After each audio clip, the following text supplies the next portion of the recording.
Tesla has officially started production of the updated Model Y at its European factory in Germany, according to reports from the German newspaper Handelsblatt.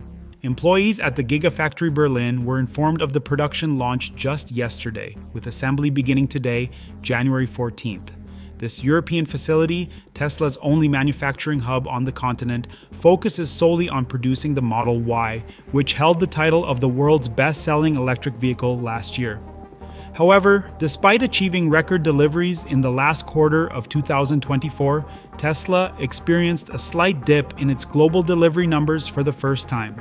This makes the Model Y facelift even more critical, as the company aims to maintain its leading position in the electric vehicle market.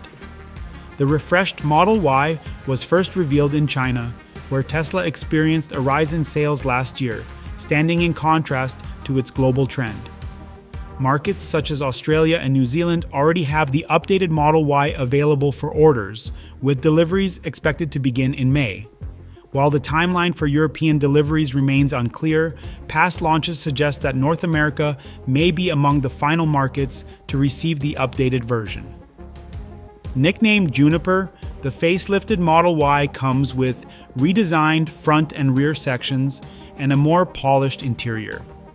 It includes a new infotainment screen for rear seat passengers and improved suspension for enhanced ride comfort.